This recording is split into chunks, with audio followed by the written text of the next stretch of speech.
வணக்கம். டிஎன்பிஎஸ்சிக்கு நம்ம சந்திப்பிழையை நீக்குதல் பார்த்துட்ருக்கோம். அதோட கண்டினியூஷன்ஸ் பார்க்கலாம். தேவையான இடங்களில் வல்லின மெய் எழுதப்பட்ட தொடரை குறிப்பிடுக. வல்லின மெய் தேவையான இடங்களில் எது இருக்கோ அதை கேட்டிருக்காங்க. இப்படி சொன்னால் எப்படி புரியும் என தெரியவில்லை. இங்கே ஒரு மெய் தான் இருக்குது. இப்படி சொன்னால் எப்படி புரியும் என தெரியவில்லை. இங்கேயுமே ஒன்று தான் இருக்குது. இப்படி சொன்னால் எப்படி புரியும் என தெரியவில்லை. ஸோ ஆன்சர் இதுதான். சி தான் கரெக்டு. இப்படி சொன்னால் எப்படி புரியும் என தெரியவில்லை. ஸோ இது ரெண்டுமே ஒன்றா தான் இருக்குது. Answer D, C. எதுனாலும் எழுதிக்கலாம். இப்படி சொன்னால் எப்படி புரியும் என தெரியவில்லை. Answer C. பிழையற்ற தொடர் எழுதுக. தமிழகத்தை பற்றிய வரலாற்று குறிப்புகள் கிடைக்கவில்லை. தமிழகத்தை பற்றிய வரலாற்று குறிப்புகள் கிடைக்கவில்லை.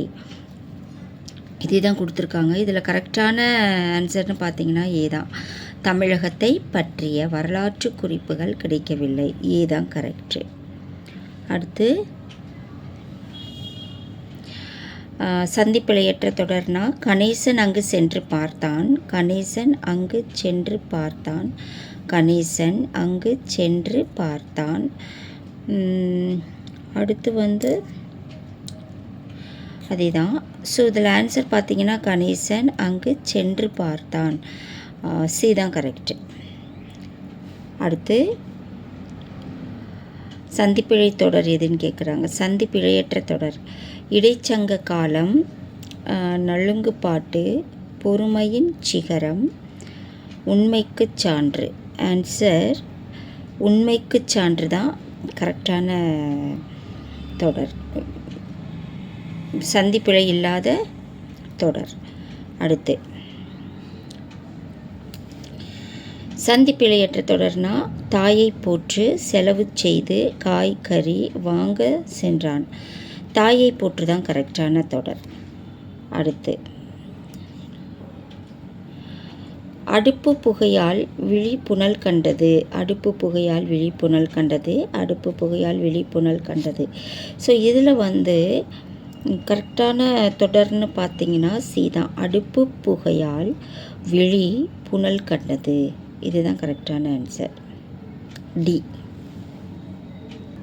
அடுத்த கொஸ்டின் சந்திப்பிழை நீக்கிய தொடர். பொது தேர்வு பாடம் திருக்குறள் ஆகும்.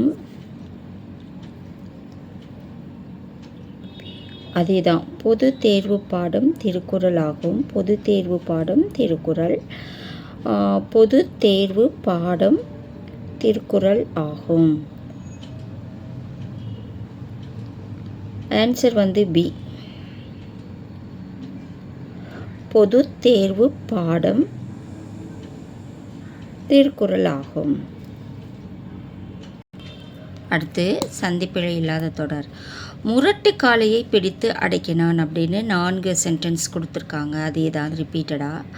இதில் ஆன்சர் பார்த்தீங்கன்னா பி தான் கரெக்டு. முரட்டு காளையை பிடித்து அடக்கினான். பி சரியான ஆன்சர். அடுத்து சந்திப்பிழை நீக்கிய தொடர் எது? மர பெட்டிக்கு இரும்பு சாவி. இதில் கரெக்டான தொடர்னா பி தான் கரெக்டு. மர பெட்டிக்கு இரும்பு சாவி. ஸோ இதுக்கும் பி தான் ஆன்சர். அடுத்து பின்வரும் தொடர்களில் சந்திப்பிழையற்ற தொடர். தாமரை பூத்த தடாகம். தாமரை பூத்த தடாகம். இதில் கரெக்டான ஆன்சர்னு பார்த்தீங்கன்னா சி தான். தாமரை பூத்த தடாகம். சி தான் கரெக்டான ஆன்சர். அடுத்து பிழை திருத்தம் செய்க. சந்திப்பிழையற்ற தொடர். செவி குணவு அள்ளி போட்டான். பற்பலர் கேட்கின்றனர். ஆன்சர் செவி குணவு. ஏ தான் கரெக்டு. அடுத்து சந்திப்பிழையற்ற தொடர் எதுன்னு பார்த்தோன்னா பைந்தமிழ் தேர்ப்பாகன். பைந்தமிழ் தேர்ப்பாகன். பைந்தமிழ் இல்லு அப்புறம் மெய் இது எல்லாமே மாறி மாறி வந்திருக்கு. இங்கே இந்த இல் வந்திருக்கு. இங்கே சிறப்பு இல் வந்திருக்கு. அதே போல் பைந்தமிழ் தேர்க்கு இரு மாறி வந்திருக்கு. ஸோ இதெல்லாமே பிழையற்ற தொடர் எதுன்னு பார்த்தோன்னா பைந்தமிழ் தேர்ப்பாகன். பி தான் சரி. அடுத்து சந்திப்பிழையற்ற தொடர். இவன் எனக்கு தின்பண்டம் கொடுத்தான். ஸோ இதுவுமே மாறி மாறி வந்திருக்கு. இதில் கரெக்டான தொடர்னு பார்த்தீங்கன்னா சீதா. இவன் எனக்கு தின்பண்டம் கொடுத்தான். சீதா கரெக்டான ஆன்சர். அடுத்து சந்திப்பிழையற்ற தொடர் தேர்வு செய்கன்னு கொடுத்துருக்காங்க. வண்டி குதிரை கிளைக்கு தாவினான், பள்ளிக்கு சென்றான், பருக தந்தான். ஆன்சர் பள்ளிக்கு சென்றான் தான் கரெக்டு. அடுத்து ஓய்வு பெற்ற சில நாட்களுக்கு பிறகு தானே கடலுக்கு சென்றார். ஓய்வு பெற்ற சில நாட்களுக்கு பிறகு தானே கடலூர் சென்றான். அவன் எழுதிய கட்டுரை தொடர்ந்து பத்திரிகையில் வெளிவந்தது. தம்பி பாய்ப்புலியை பார் என்று கத்தினான், தன் தம்பிக்கு கூறினான். பிடித்த கதையை படித்து பின் சுருக்கி சொன்னான். இதில் கரெக்டான தொடர்னு பார்த்தீங்கன்னா பீதான்.